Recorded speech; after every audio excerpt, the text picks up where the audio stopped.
Hello, my dears. My name is Joanna, and I welcome you to Johanna Draconis, the Deconstruction of PTSD podcast. In this episode, we will talk about a question that I had on my mind ever since I started fighting back against PTSD. Why do people think PTSD can't be cured? It is a sentence you can read anywhere.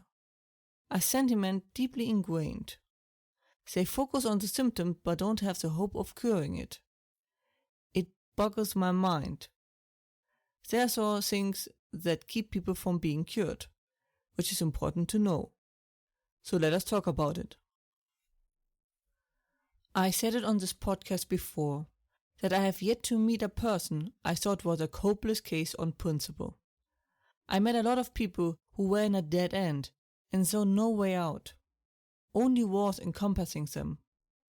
Or people lost with no idea where to go. They just are stuck in the storm and walk in circles until they are exhausted. They are most of the time completely hopeless and can't imagine there is any way out of their situation. Which is understandable. A person can endure only so much before losing hope. It makes sense to recognize a pointless endeavor and stop wasting energy on it. I absolutely love talking to these people when they are open to listening. They tell me their situation, I say something, and everything changes. And I love that so much. The moment it clicks and the face falls down in realization and complete and utter disbelief what the solution was. The whole body relaxes, the shoulders lose their weight and relax, and they sink back into their chair, lost in thought. And you just see their mind working. Most stuck people are so close to the solution, and once you've shown them that there are other paths, they start looking for them the next time they get stuck. And I usually know where they are by heart. If you show them once the vulnerability of PTSD, they often start to turn the tables and question everything they are fed by PTSD and almost charge out of the door. There is a way to break free. That knowledge alone changes everything. But how do people get stuck, and even worse, remain stuck? That is what we are going to get into today. Before we get into the points of being stuck, I want to preface it with the situation of being outmatched. You are engaged with your PTSD, but are unable to finish it. This might be because you came too weak into the situation, or you lack the tools or the support, or go at it from the wrong angle. You are not being stuck, more in a standstill, and usually you get a hint or help that helps you push through it, and it just takes a bit longer. The first point, I am guilty of myself. I didn't do anything and kind of hoped that time would fix everything. You know the saying, time heals everything? Well, apparently that only applies if you work on it during the time. Something someone should add. This position just leads to an escalation of PTSD.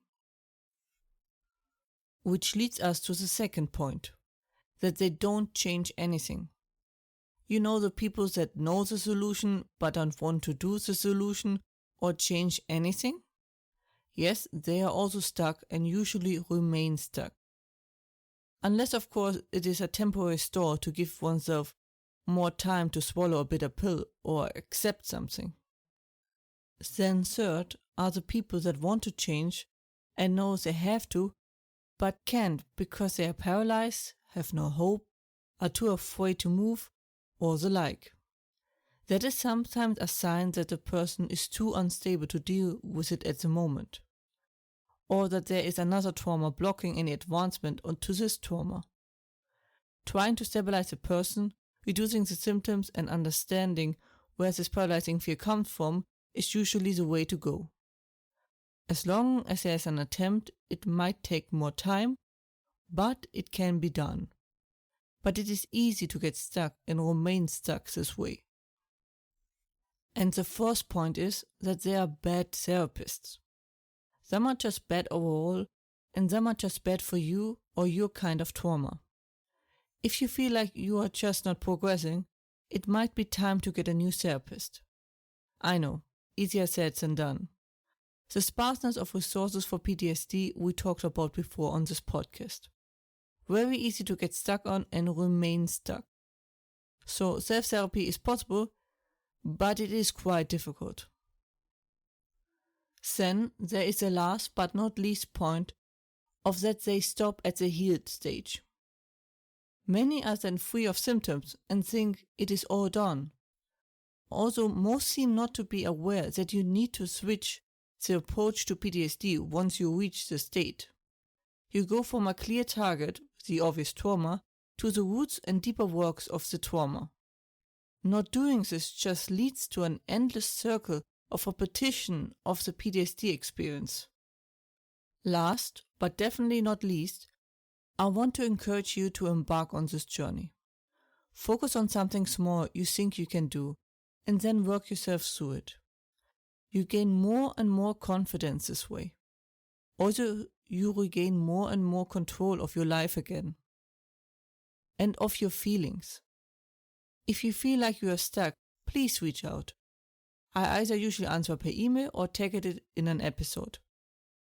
People who are fighting so hard shouldn't be stuck on some details. That was it for today's episode. I hope you found it helpful. Hope you are safe and well. And as always, if you have any questions or feedback and the like, please let me know at contactme@johannatakonis.com. More information and transcripts you can find as usually under johannatakonis.com/podcast. Information regarding therapy you can find under johannatakonis.com/therapy, and links are in the description. I hope to see you next time. Watch yourselves and have a wonderful time.